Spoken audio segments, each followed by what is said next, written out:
It doesn't matter if you live in or work in or simply visit London, it's almost certain you'll see advertising on public transport, on the buses or underground. We've always done advertising on our network. We've done advertising ever since we've opened the Tube over 150 years ago. And over the years we've had different formats, we've had different styles, different types, and the Hello London partnership that we're in now with Experian is the first time we've actually brought together the entire rail network so that we can engage with the audience and the customers in one place. That 8.5-year deal with Experian is already worth over £100 million a year and set to be worth over £1 billion over the period of the contract. Advertising is the second biggest source of income for Transport for London and increasingly important as the network loses its government subsidy in 2 years' time. The partnership is lucrative for TfL but good for advertisers too. I think the reason Out of Home works so well on TfL services is because of the type of audience we've got.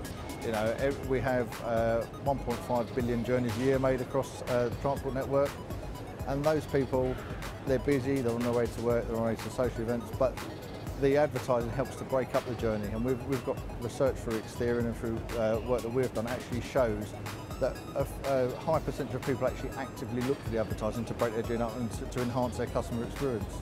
The world of media may have turned digital, but that's not killing off out-of-home advertising. In fact, both areas are coming together.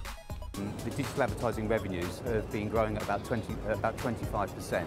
So the percentage of revenues attributed to digital is about 40% in the market from literally very little a couple of years ago. So we've seen dramatic growth. At the same time, however, the existing classic market is still held up over that period. So it's not a cannibalisation of revenues, it's actually both classic and digital working well together. Out-of-home continues to grow at a healthy 2 to 3%, where other advertising has stagnated or even shrunk, and growth is set to be driven by electronic digital media. The digital assets that we have currently in place, but the ones that we're going to be adding over the next 2 to 3 years, doubling the size of the assets that we have, the number of assets we have, improving the existing ones, adding new ones, having bigger, better ones, means that the customer has a better journey. If the customer has a better journey, they're more engaged with the advertising. If they're more engaged with the advertising is more effective, and therefore the advertisers want to spend more money with us. It's a virtuous circle in that respect. But does out-of-home really work, and how do they know?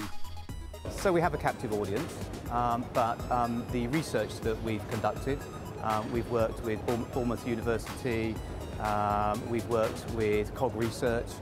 We have a panel, 11,000 people, a live panel that we talk to regularly, and the research that we have plays back that 60% of the people on their journeys welcome the distraction of advertising.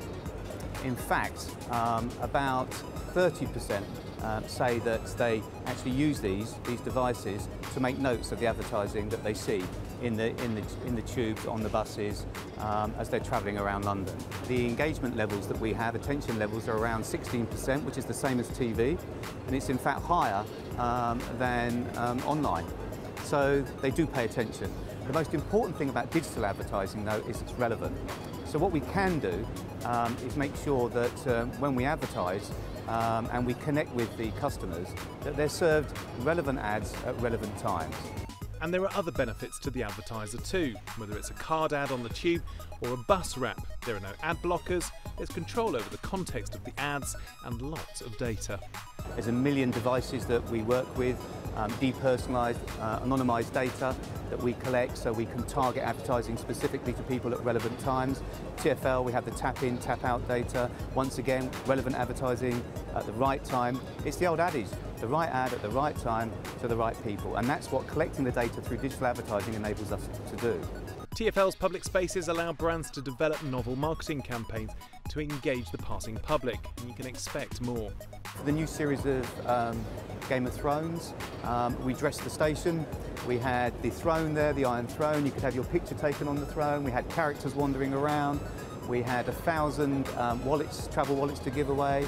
The actual voiceovers and announcements were made in the voiceover from Game of Thrones. Lucozade, the bottle, had a chip in it, so you could tap your Lucozade bottle so you could have a free journey, go with the flow. You know, there's so much we can do. And TfL has one final attractive feature for advertisers. I think the thing that's good with our advertising is because we've got a wide variety of it. So we've got everything from a tube card panel through to a normal poster site, through to the digital, the more interactive, and we can go beyond that. I think for us we've got such a range of advertising that we can engage with different audiences, but also we can engage with sort of the multinational company all the way through to the local companies. So I think one may be better than the other for certain types of companies and certain types of industries, but overall we've got such a good blended offering that we can cater for most people. With the ability for us to pull the data, collate the data, deliver the right messages at the right time to the right people, and they want to be engaged, and we do it in a way that is entertaining and engaging, makes for a better customer journey, definitely got a great future. Hello, I'm James Wright. Thanks for watching Marketing Media Money. To check out more online videos, just click on the boxes and don't forget to subscribe to the CNBC Live channel at the bottom of the screen.